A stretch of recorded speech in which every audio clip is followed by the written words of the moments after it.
ਸਤਿ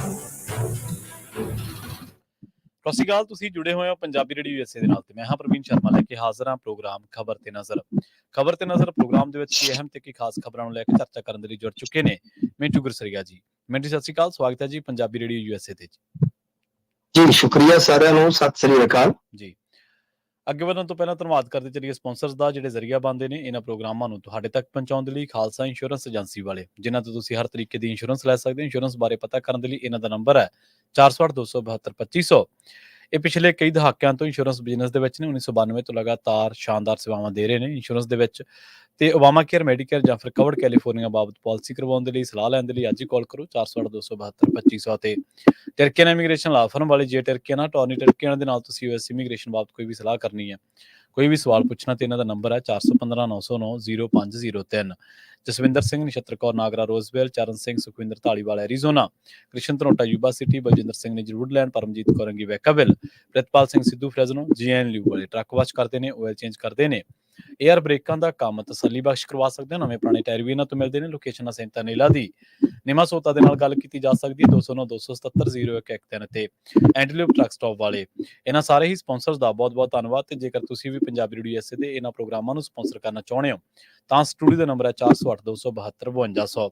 ਅੱਜ ਦਾ ਇਹ ਖਬਰ ਤੇ ਨਜ਼ਰ ਪ੍ਰੋਗਰਾਮ ਸਾਲ 2024 ਦੀ 11 ਮਈ ਦਾ ਪ੍ਰੋਗਰਾਮ ਹੈ ਤੇ ਦਿਨ ਅੱਜ ਸ਼ਨੀਵਾਰ ਹੈ। ਮਿੰਟੂ ਜੀ, ਖਬਰਾਂ ਦੇ ਵੱਲ ਆਈਏ। ਸ਼ੁਰੂਆਤ ਕਰੀਏ RSS ਤੋਂ।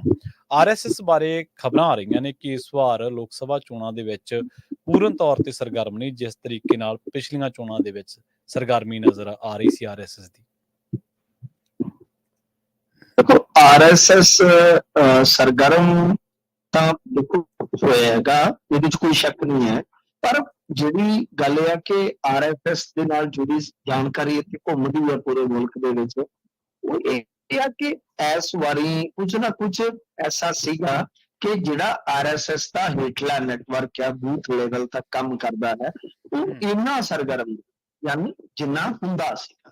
ਮਤਲਬ ਇਹ ਨਹੀਂ ਆਪਾਂ ਕਹਿ ਸਕਦੇ ਕਿ RSS ਬਿਲਕੁਲ ਵੋਟਾਂ ਤੋਂ ਪਰੇ ਆ, RSS ਵੋਟਾਂ ਦੇ ਵਿੱਚ ਨਹੀਂ ਹੈ। ਉਹਦੇ ਕਈ ਕਾਰਨ ਹੋ ਸਕਦੇ ਆ। ਸਭ ਤੋਂ ਵੱਡੀ ਗੱਲ ਇਹ ਆ ਕਿ RSS ਦੀ ਆਈਡੀਓਲੋਜੀ ਹੈ, ਜੋ ਉਸਨੂੰ ਪੜ੍ਹਦਾ ਹੈ, ਜੋ ਉਸਨੂੰ ਸਮਝਦਾ ਹੈ, ਚਾਹੇ ਵਿਚਾਰਕ ਵਿਰੋਧੀ ਹੋਵੇ, ਉਸਨੂੰ ਪਤਾ ਹੈ ਕਿ RSS ਹਮੇਸ਼ਾ ਇੱਕ ਤੇ ਇਹ ਆ ਕਿ ਕਿਸੇ ਦੇ ਕਿਲੇ ਨੂੰ ਢਾਉਣ ਦੀ ਜਗ੍ਹਾ ਆਪਣਾ ਕਿਲਾ ਮਜ਼ਬੂਤ ਕਰਦੀ ਆ। ਪਰ ਇੱਥੇ ਤੁਹਾਨੂੰ ਪਤਾ ਜਿਹੜਾ ਪੈਟਰਨ ਚੱਲ ਰਿਹਾ ਕਿ ਦੂਸਰੇ ਨੂੰ ਖਤਮ ਕਰ ਦਿਓ ਜੀ। ਅੱਛਾ, ਦੂਸਰੀ ਚੀਜ਼ ਇਹ ਆ ਕਿ ਸੰਗਠਨ ਤੇ ਜ਼ੋਰ ਦਿੱਤਾ ਜਾਂਦਾ, ਨਾ ਕਿ ਵਿਅਕਤੀਵਾਦ ਤੇ।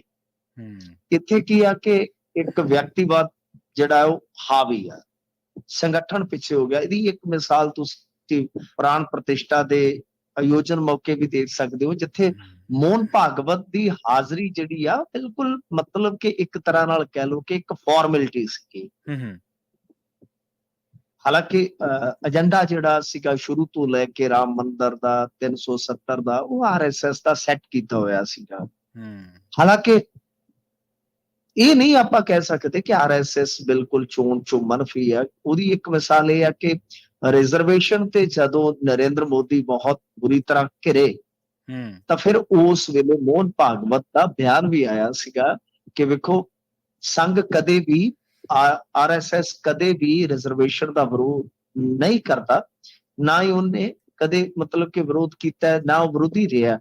ਪਰ ਇਹ ਬਿਲਕੁਲ ਕੋਰਾ ਝੂਠ ਸੀਗਾ, ਕੋਰਾ ਝੂਠ ਹੈ, ਕਿਉਂਕਿ ਮਨਮੋਹਨ ਵੈਦ ਤੋਂ ਲੈ ਕੇ ਅਸੀਂ ਜਿੰਨਾ ਵੀ ਪੜ੍ਹਿਆ, ਗੋਲਵਲਕਰ ਤੱਕ, ਸਾਵਰਕਰ ਤੱਕ, ਸਾਰੇ ਹੀ ਰਿਜ਼ਰਵੇਸ਼ਨ ਦੇ ਵਿਰੋਧੀ ਰਹੇ ਨੇ ਕਿਤੇ ਨਾ ਕਿਤੇ। ਚਾਹੇ ਉਹ ਤੁਸੀਂ bunch of thoughts ਪੜ੍ਹ ਲਓ, ਚਾਹੇ ਤੁਸੀਂ ਜੋ savarkar.org ਉਹਦੇ ਤੇ ਜਾ ਕੇ ਪੜ੍ਹ ਲਓ, ਸਾਰੀਆਂ ਚੀਜ਼ਾਂ ਔਨ ਰਿਕਾਰਡ ਪਈਆਂ। ਜਦ ਕਿ ਮੋਹਨ ਭਾਗਵਤ ਨੇ ਖੁਦ ਵੀ ਬਿਹਾਰ ਦਾ ਸ਼ਾਇਦ ਇਲੈਕਸ਼ਨ ਸੀਗਾ, ਉਦੋਂ ਬਿਆਨ ਦੇ ਦਿੱਤਾ ਸੀਗਾ। ਉਸ ਤੋਂ ਪਹਿਲਾਂ 2015 ਦੇ ਵਿੱਚ ਜਦੋਂ ਯਾਨੀ ਨਰਿੰਦਰ ਮੋਦੀ ਸਰਕਾਰ ਬਣੀ ਸੀ, ਉਦੋਂ ਵੀ ਰਿਜ਼ਰਵੇਸ਼ਨ ਦੀ ਸਮੀਖਿਆ ਦੀ ਗੱਲ ਕੀਤੀ ਗਈ ਸੀਗੀ ਮੋਹਨ ਭਾਗਵਤ ਦੇ ਵੱਲੋਂ।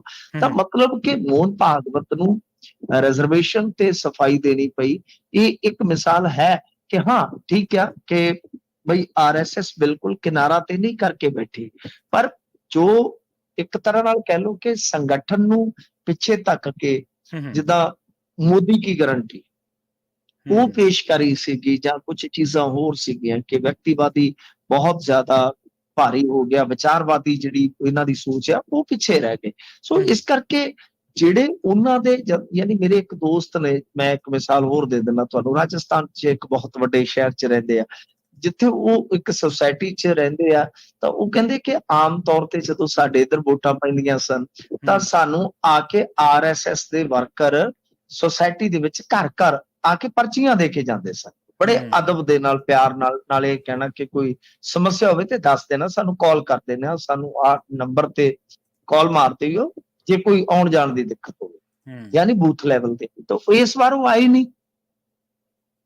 ਮਤਲਬ ਇਹ ਚੀਜ਼ ਬਿਲਕੁਲ ਹੈ, ਇਹਦੇ 'ਚ ਕੋਈ ਸ਼ੱਕ ਨਹੀਂ ਕਿ RSS ਤਾਂ ਮੈਂ ਜਿੰਨਾ ਕੁ ਸਮਝਿਆ ਹੈ, ਜੋ ਮੌਜੂਦਾ ਤੌਰ ਤੇ ਸਿਆਸੀ ਹਲਚਲ ਹੈ, ਮੇਰਾ ਮੰਨਣਾ ਤੇ ਇਹ ਆ ਕਿ ਜੇ 200-250 ਪੌਣੇ 300 ਯਾਨੀ ਰੇੜ ਕੁੜ ਕੇ ਸਰਕਾਰ ਬਣ ਜਾਂਦੀ ਹੈ ਤਾਂ RSS ਉਸੇ ਵੇਲੇ ਸਰਗਰਮ ਹੋ ਜਾਏਗੀ ਪੂਰਨ ਤੌਰ ਤੇ। ਤਾਂ ਫਿਰ ਉੱਥੇ ਕੀ ਹੈ ਕਿ ਨਰਿੰਦਰ ਮੋਦੀ ਨੂੰ ਜਾਂ ਤਾਂ ਬਦਲਿਆ ਜਾ ਸਕਦਾ, ਜਾਂ ਨਰਿੰਦਰ ਮੋਦੀ ਨੂੰ ਕੋਈ ਥੋੜਾ ਚਿਰ ਚਲਾ ਕੇ ਬਹੁਤਾ ਮੌਕਾ ਨਹੀਂ ਦਿੱਤਾ ਜਾਊਗਾ, ਕਿਉਂਕਿ ਨਰਿੰਦਰ ਮੋਦੀ ਨੇ, ਅਮਿਤ ਸ਼ਾਹ ਨੇ ਜਿਸ ਤਰ੍ਹਾਂ ਕੰਮ ਕੀਤਾ ਹੈ, ਹੁਣ ਜਿੱਦਾਂ ਤੁਸੀਂ ਦੇਖੋ ਕਿ ਇਹਨਾਂ ਦੇ ਨਾਲ ਠਾਕੁਰ ਕਿੰਨੇ ਲੰਮੇ ਸਮੇਂ ਤੋਂ ਜੁੜੇ ਸੀ, ਤਾਂ ਉਹ ਇਹਨਾਂ ਦੀਆਂ ਗਲਤੀਆਂ ਦੇ ਨਾਲ ਹੀ ਅੱਜ ਤੁਸੀਂ ਦੇਖੋ ਕਿ ਛਤਰੀਆ ਸਮਾਜ ਜਿਹਨੂੰ ਕਹਿੰਦੇ ਆਪਾਂ, ਤਾਂ ਅੱਜ ਉਹ ਪੂਰਨ ਤੌਰ ਤੇ ਕਹਿ ਲਓ ਕਿ ਇਹਨਾਂ ਦੇ ਉਲਟ ਖਲੋ ਗਿਆ।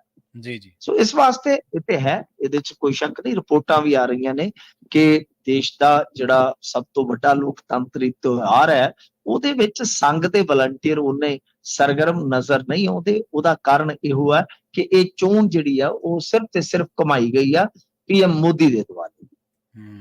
ਜੀ। ਤੇ ਪੰਜਾਬ ਦੀ ਰਾਜਨੀਤੀ ਦੇ ਵੱਲ ਰੁਖ ਕਰੀਏ ਮਿੰਟੂ ਜੀ, ਪੰਜਾਬ ਦੇ ਚੋਣ ਚੱਕਰ ਦਾ ਕਹਿੰਦੇ ਵੱਖਰਾ ਹੀ ਨਜ਼ਾਰਾ ਜੀ। ਹਾਂਜੀ ਦੇਖੋ, ਕੱਲ 82 ਨਾਮਜ਼ਦਗੀਆਂ ਹੋਈਆਂ ਸੀਗੀਆਂ, ਥੋਕ ਦੇ ਭਾਅ ਨਾਮਜ਼ਦਗੀਆਂ ਹੋਈਆਂ ਨੇ। 82 ਨਾਮਜ਼ਦਗੀਆਂ ਤੋਂ ਭਾਵ ਇਹ ਆ ਕਿ ਅੱਜ ਹੁਣ ਸ਼ਨੀਵਾਰ ਐਤਵਾਰ ਲੰਘ ਜਾਣਾ, ਤਾਂ ਇੱਕ ਅੱਧ ਦਿਨ ਜਿਹੜਾ ਹੋਰ ਰਹੇਗਾ ਨਾਮਜ਼ਦਗੀਆਂ ਦਾ, ਉਸ ਤੋਂ ਬਾਅਦ ਨਾਮਜ਼ਦਗੀਆਂ ਖਤਮ ਹੋ ਜਾਣਗੀਆਂ ਜੀ। ਇੱਥੇ ਨਜ਼ਾਰਾ ਇਸ ਤਰ੍ਹਾਂ ਦਾ ਹੈ ਕਿ ਜੇ ਤਾਂ ਤੁਸੀਂ ਦੇਖੋਗੇ ਸ਼ਹਿਰੀ ਪੱਧਰ ਤੇ ਤਾਂ ਉੱਥੇ ਬਹੁਤ ਹਲਚਲ ਹੈ, ਸਰਗਰਮੀ ਹੈ, ਬਿਆਨਾਤ ਵੀ ਬਹੁਤ ਹੈ, ਪਰ ਪਿੰਡਾਂ ਦੇ ਵਿੱਚ ਇਸ ਚੋਣ ਤੇ ਠੀਕ ਆ, ਗਾਏ ਬਗਾਏ ਕੋਈ ਚਰਚਾ ਛਿੜਦੀ ਵੀ ਆ, ਬਟ ਉਨਾ ਜ਼ਿਆਦਾ ਧੂਮ ਧੜਕਾ ਨਹੀਂ ਹੈ ਜਿੰਨਾ ਸ਼ਹਿਰਾਂ ਦੇ ਵਿੱਚ ਹੈ। ਵੱਡੇ ਸ਼ਹਿਰਾਂ 'ਚ ਖਾਸ ਤੌਰ ਤੇ ਤੁਸੀਂ ਦੇਖਦੇ ਹੋ ਰੋਡ ਸ਼ੋਅ ਨਿਕਲਦੇ ਆ, ਕਾਫੀ ਜਲਸੇ ਹੁੰਦੇ ਆ। ਪਰ ਦੂਜੀ ਚੀਜ਼ ਇਹ ਵੀ ਵੇਖਣ ਵਾਲੀ ਹੈ ਕਿ ਨੇਤਾ ਜੀ ਪਿੰਡਾਂ 'ਚ ਜਾਂਦੇ ਤਾਂ ਪੱਗ ਬੰਨ ਲੈਂਦੇ ਆ ਕੁਛ ਨੇਤਾ, ਤੇ ਜੇ ਉਹ ਸ਼ਹਿਰਾਂ 'ਚ ਆਉਂਦੇ ਆ ਤਾਂ ਪੱਗ ਲਾ ਕੇ ਟੋਪੀ ਵੀ ਪਾ ਲੈਂਦੇ ਆ। ਮਤਲਬ ਕਿ ਐਸਾ ਮਾਹੌਲ ਬਣਿਆ ਪਿਆ, ਨਜ਼ਾਰਾ ਕੁਛ ਇਹੋ ਜਿਹਾ ਕਿ ਪੰਜਾਬੀ ਗੀਤਾਂ ਦੇ ਵਿੱਚ ਮੈਂ ਜਿਵੇਂ ਹਾਵੀ ਆ, ਉਹ ਕਹਿੰਦਾ ਮੈਂ ਹੈ ਕੋਈ ਜੱਟ ਦੇ ਹਾਣ ਦਾ ਜਾਂ ਕੋਈ ਏਦਾਂ, ਮੈਂ ਤੇ ਉਹ ਤਾਂ ਬਸ ਇੱਥੇ ਦੀ ਰਾਜਨੀਤੀ 'ਚ ਤੂੰ ਚੋਰ ਹੈ, ਤੂੰ ਵੱਡਾ ਚੋਰ ਹੈ, ਤੂੰ ਇਹ ਦਲ ਬਦਲੂ ਆ, ਤੂੰ ਇਹ ਮਤਲਬ ਕਿ ਇੱਥੇ ਹੀ ਹੈ, ਬਸ ਤੂੰ ਤੇ ਹੀ ਆ ਕੇ ਗੱਲ ਖਤਮ ਹੋ ਜਾਂਦੀ ਹੈ। ਨਜ਼ਾਰਾ ਪੰਜਾਬ ਦੀ ਰਾਜਨੀਤੀ ਦਾ ਇਹੋ ਆ ਕਿ ਇੱਥੇ ਖੇਖਣ ਜ਼ਿਆਦਾ ਹੋ ਰਿਹਾ, ਖੇਖਣ ਇੰਨਾ ਹਾਵੀ ਆ ਕਿ ਜਿਹੜੇ ਮੁੱਦੇ ਤੁਸੀਂ ਇੱਕ ਤਰ੍ਹਾਂ ਨਾਲ ਦੇਖੋ ਕਿ ਕਿੱਡੀ ਸਾਡੇ ਲਈ ਇਹ ਢੇਠੀ ਵਾਲੀ ਗੱਲ ਆ ਕਿ ਲੁਧਿਆਣੇ ਆਉਂਦੇ ਆ ਮੁੱਖ ਮੰਤਰੀ, ਉਸ ਲੁਧਿਆਣੇ ਜਿਸ ਲੁਧਿਆਣੇ ਬਾਰੇ ਉਹਨਾਂ ਨੇ 1 ਸਾਲ ਪਹਿਲਾਂ ਕਿਹਾ ਸੀਗਾ ਕਿ ਬੁੱਢੇ ਨਾਲੇ ਦਾ ਪਾਣੀ ਜਿਹੜਾ ਤੁਸੀਂ ਪੀ ਸਕਦੇ ਹੋ, ਪੀਓਗੇ ਤੁਸੀਂ, ਤੇ ਮਤਲਬ ਕਿ ਜਿੱਦਾਂ ਇਹਨਾਂ ਨੇ ਕਿਹਾ ਕਿ ਬੁੱਢੇ ਨਾਲੇ ਨੂੰ ਅਸੀਂ ਬੁੱਢਾ ਦਰਿਆ ਬਣਾਉਣਾ ਦੁਬਾਰਾ, ਇਹਨੂੰ ਦਰਿਆ ਵਜੋਂ ਕਰਨਾ। ਤੇ ਅੱਜ ਤੁਸੀਂ ਸਾਲ ਬਾਅਦ ਦੇਖੋ ਕਿ ਬੁੱਢੇ ਨਾਲੇ ਦਾ ਕੋਈ ਸਵਾਲ ਨਹੀਂ, ਜਦ ਕਿ ਬੁੱਢਾ ਨਾਲਾ ਉਸੇ ਤਰ੍ਹਾਂ ਹੀ ਗੰਦ ਘੋਲ ਰਿਹਾ ਸਤਲੁਜ ਦੇ ਵਿੱਚ। ਉਹੋ ਹੀ ਸਤਲੁਜ ਗਾਂਹ ਜਾ ਕੇ ਲੱਖਾਂ ਲੋਕਾਂ ਦੀ ਪਿਆਸ ਬੁਝਾਉਂਦਾ ਹੈ, ਲੱਖਾਂ ਲੋਕਾਂ ਦੀ ਜ਼ਰੂਰਤ ਪੂਰੀ ਕਰਦਾ।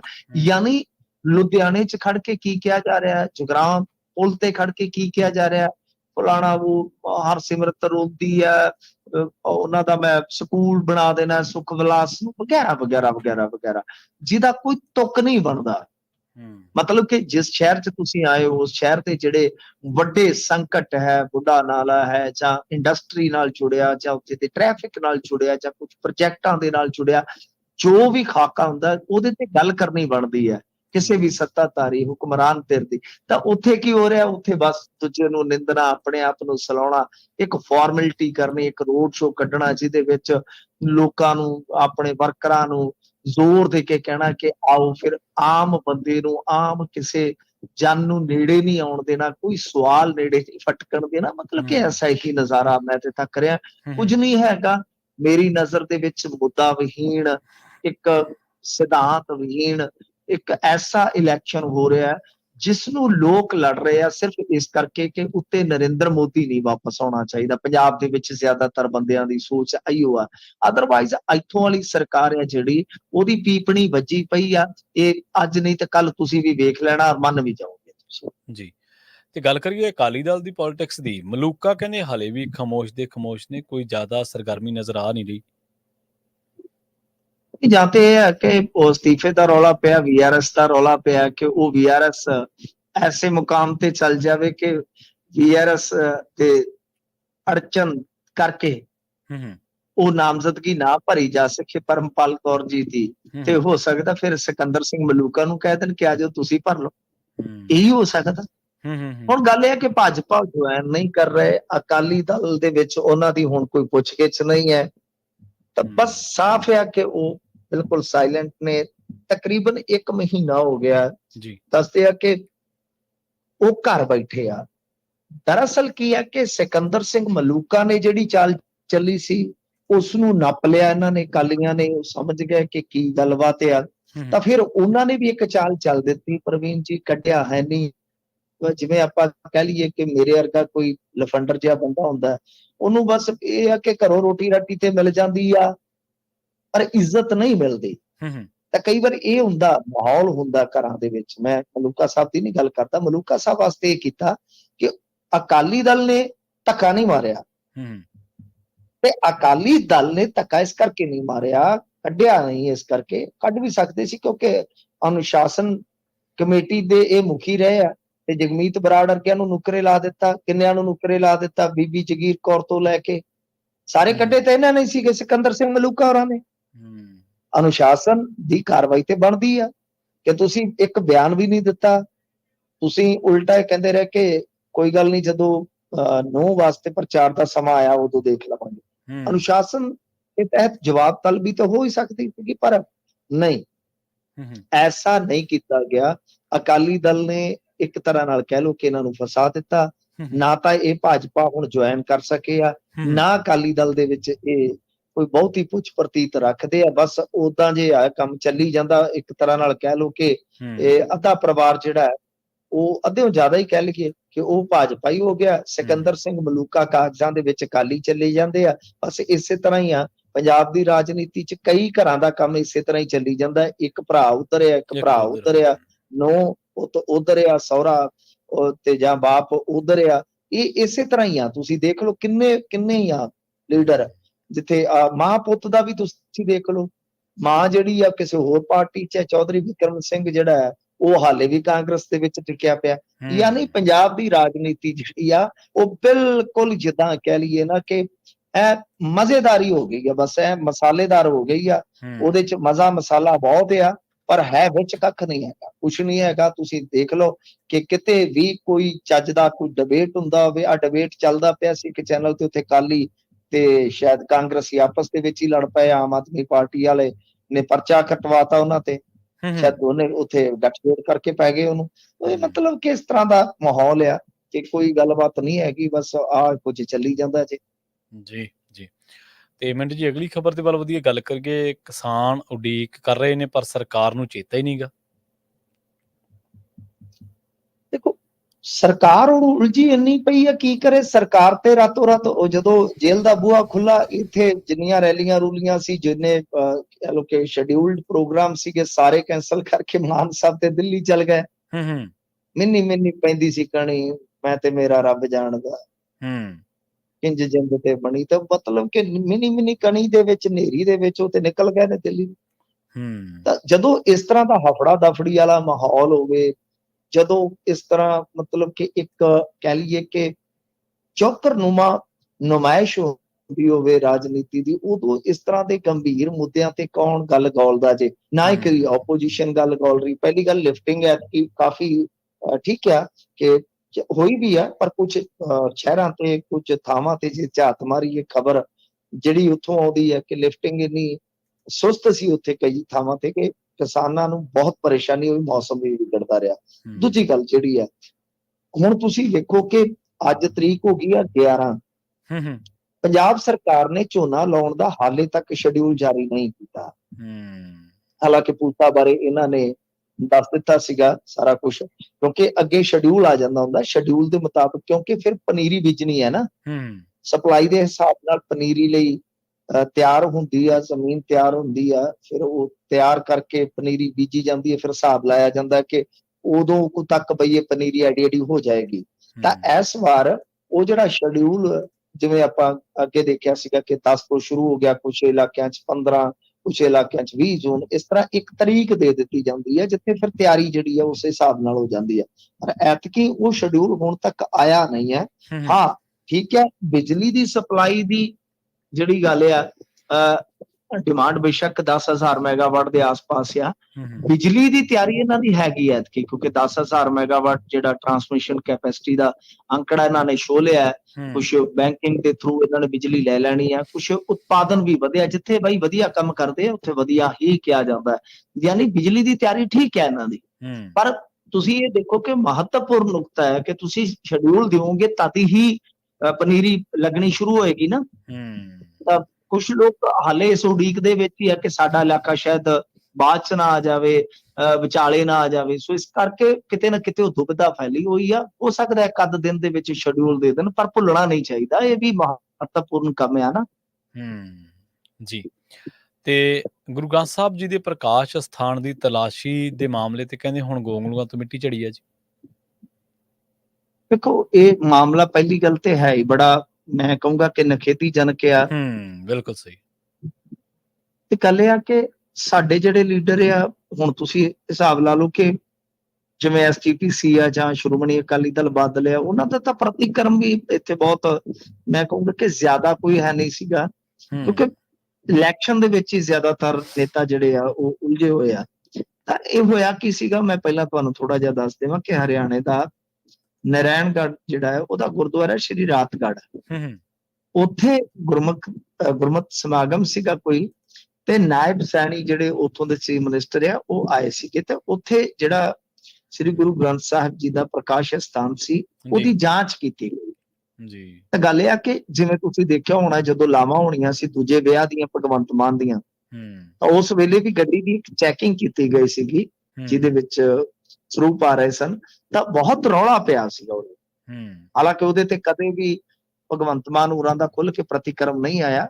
ਠੀਕ ਹੈ, ਕੁਛ ਲੋਕਾਂ ਨੇ ਡਿਪੈਂਡ ਕੀਤਾ ਕਿ ਨਹੀਂ ਇਹ ਚਲੋ ਪ੍ਰੋਟੋਕਾਲ ਦਾ ਹਿੱਸਾ ਹੈ, CM ਦੀ ਸਿਕਿਉਰਿਟੀ ਦਾ ਆਪਣਾ ਨਜ਼ਰੀਆ ਕਿ ਗੱਡੀ ਦੇ ਹੇਠੋਂ ਥੋੜੀ ਜਾਂਚ ਕੀਤੀ ਗਈ ਹੈ, ਨਾ ਕਿ ਜੋ ਸਰੂਪ ਹੈ ਕੋਈ ਉਹਨਾਂ ਦੀ ਜਾਂਚ ਕੀਤੀ ਗਈ ਹੈ। ਉਦੋਂ ਵੀ ਰੌਲਾ ਪਿਆ ਸੀ, ਪਰ ਇੱਥੇ ਤਾਂ ਬਿਲਕੁਲ ਜਿੱਦਾਂ ਕਹਿ ਲਈਏ ਕਿ ਮੱਥਾ ਟੇਕਣ, ਹਾਲਾਂਕਿ ਨਰਿੰਦਰ ਮੋਦੀ ਨੂੰ ਆਪਾਂ ਦੇਖਦੇ ਹਾਂ ਉਹ ਗੁਰੂ ਘਰ ਜਾਂਦੇ ਨੇ, ਬਹੁਤ ਵਾਰੀ ਜਾਂਦੇ ਆ, ਤੇ ਬਹੁਤ ਬਈ ਠੀਕ ਹੈ, ਅੰਦਰ ਦਾ ਕਿਸੇ ਨੇ ਕੋਈ ਥਰਮਾਮੀਟਰ ਨਹੀਂ ਲਾਇਆ ਹੁੰਦਾ, ਪਰ ਜੇ ਤੁਸੀਂ ਦੇਖੋਗੇ ਤਾਂ ਉਹਨਾਂ ਦੀ ਜਿਹੜੀ ਹੁੰਦੀ ਹੈ ਨਾ, ਆਪਾਂ ਇੱਕ ਅਕਾਦਤ ਕਹਿ ਲਈਏ, ਤਾਂ ਉਹ ਵੇਖਣ ਵਾਲੀ ਹੁੰਦੀ ਹੈ, ਬਾਕਮਾਲ ਹੁੰਦੀ, ਇਹ ਗੱਲ ਮੰਨਣੀ ਪਏਗੀ।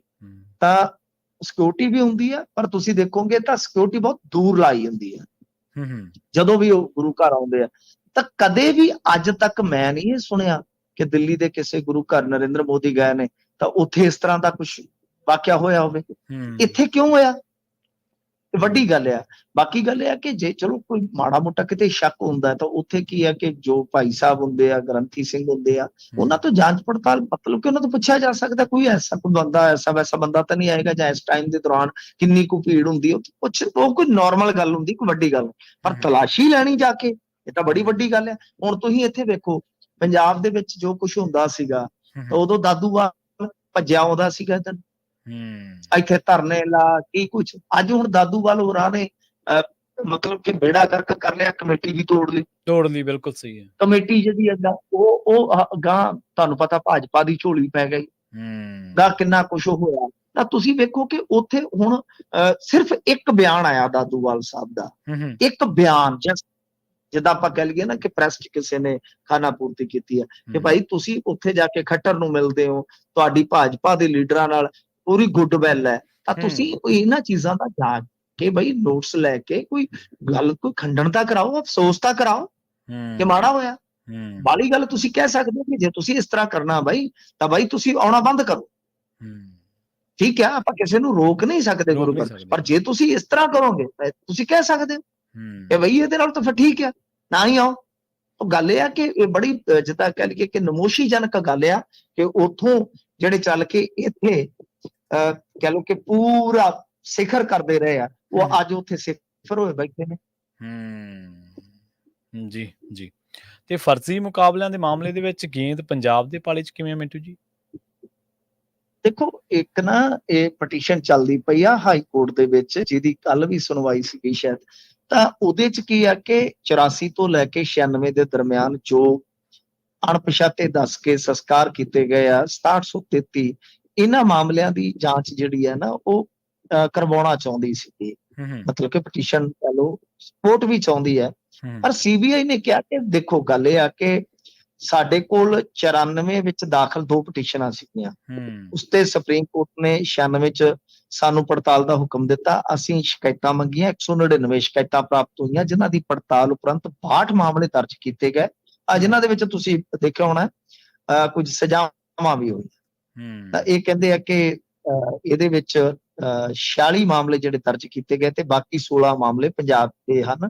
ਤੇ ਇਹ ਕਹਿਣਾ ਗਲਤ ਹੋਏਗਾ ਕਿ 3 ਜ਼ਿਲ੍ਹਿਆਂ ਤੋਂ ਬਾਹਰ ਦੇ ਮਾਮਲਿਆਂ 'ਚ ਜਾਂਚ ਨਹੀਂ ਹੋਈ। ਮਤਲਬ ਕਿ ਇਹਨਾਂ ਨੇ ਇੱਕ ਜਵਾਬ ਫਾਈਲ ਕੀਤਾ ਕਿ 3 ਜ਼ਿਲ੍ਹਿਆਂ ਤੋਂ ਬਾਹਰ, ਮਤਲਬ ਕਿ ਜਿਹੜੇ ਖਾਸ ਤੌਰ ਤੇ ਉਸ ਵੇਲੇ ਪ੍ਰਭਾਵਿਤ ਸੀਗੇ, ਕਿ ਅਸੀਂ ਉਹਦੇ ਤੋਂ ਬਾਹਰ ਵੀ ਦਾਇਰਾ ਰੱਖਿਆ।